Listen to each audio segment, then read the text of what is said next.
What's going on, guys, and welcome back to the channel.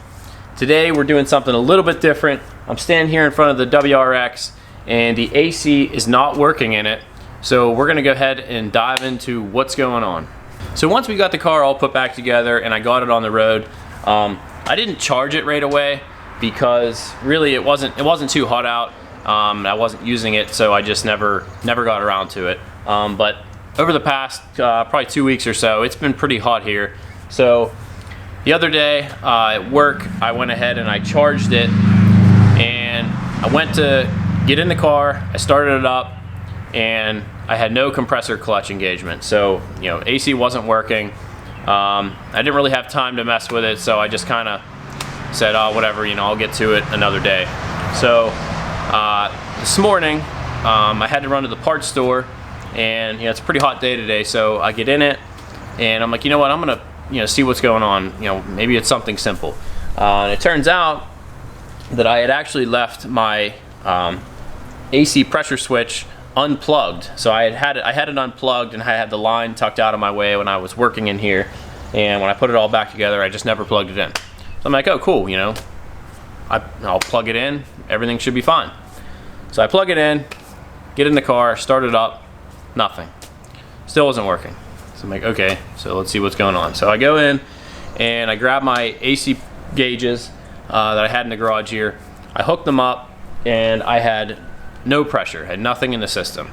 So at this point, you know, I figure obviously I've got a leak because I just charged it, and it was like 2 or 3 days ago, and it was, you know, it was full, and we have nothing now. So obviously we have a leak. So what I want to do is I want to show you guys how to check for an AC leak with basically just some cheap gauges. These are Snap-on gauges that I bought years ago. I probably way overpaid for them, but you can pick these gauges up at Harbor Freight for like 50 bucks, somewhere around there. You can buy them on Amazon. You don't have to buy an expensive set of gauges.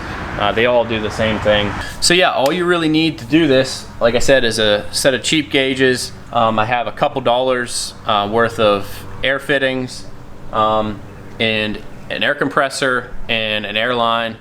And what we're going to do is we're actually going to feed shop air into the system, which, you know, a lot of people say that this isn't a good way to check for a leak because you're introducing, you know, air into the system, which if the system's empty, it's going to have air in it anyways. So I've been using this method for a long time, and it works great. I've never had any issues. So we're gonna go ahead and do that now. All right, guys, so all I've got here is a set of gauges. I got them hooked up to the car, and I took my service line off. Most of these gauges, they come with a yellow service fitting that you can hook up to a vacuum pump, or you can hook it up to a bottle to charge the car.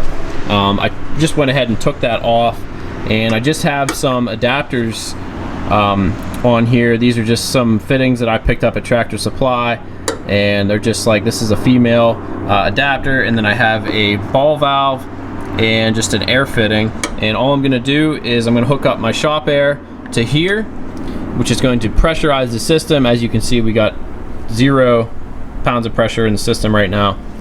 It's going to pressurize the system, and then what I'm going to do is I'm going to spray some soapy water all around the system, you know, over my fittings and, you know, my connections and stuff, and see if we can find our leak. I suspect that I have a leak somewhere probably in the condenser area. Maybe one of my fittings is leaking. Sometimes those O-rings don't seal right, but we'll see what happens.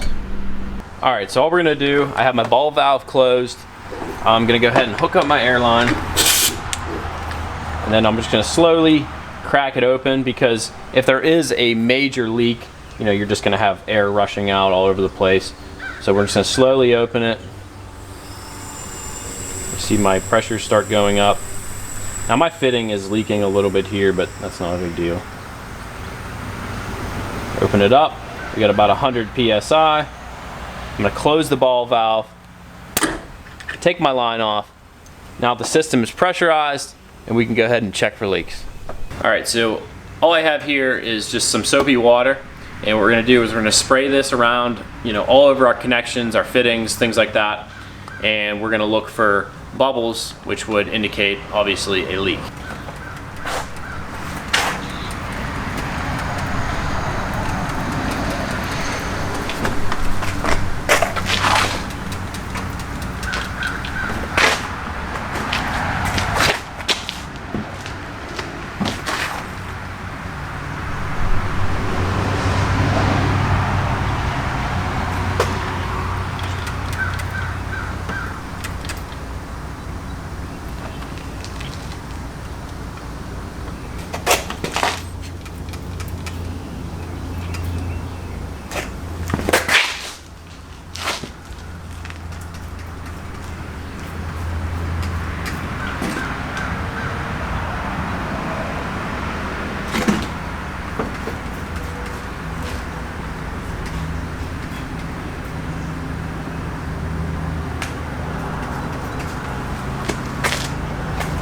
Aha!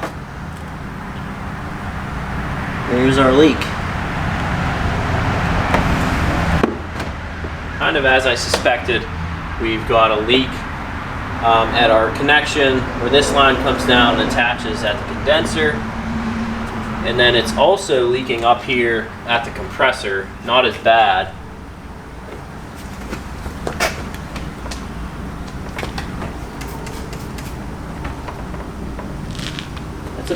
That's the only leak that I see. Everything else looks good. All right, guys, so that is our leak, or at least one of our leaks, I should say. This is the connection on the side of the condenser. There's just an O-ring inside of it that seals that. Sometimes those O-rings don't seal up right. I don't think I replace them whenever I put it back together, which you always should. Anytime you take any AC line off or any connection, you should always replace the seals. But as you can see, spray that. You can see it's leaking pretty good.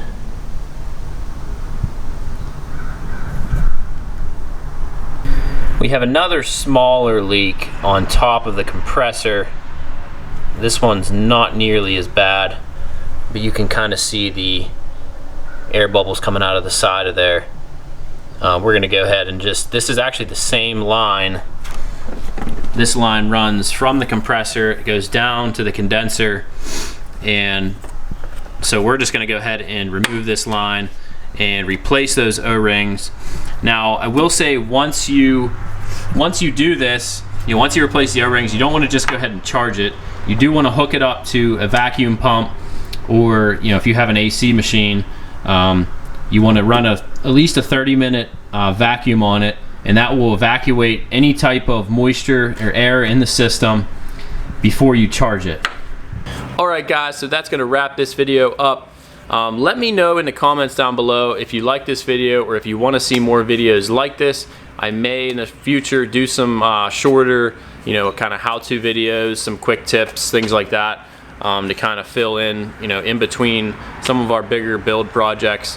But yeah, I mean, this was, this is something that, anybody can do. A set of, $40–50 gauges, a few fittings, anybody can do this, as long as you have an air compressor. So yeah, just let me know what you guys think if you want to see more of these videos in the future. Don't forget to like, share, subscribe. Until next time, peace.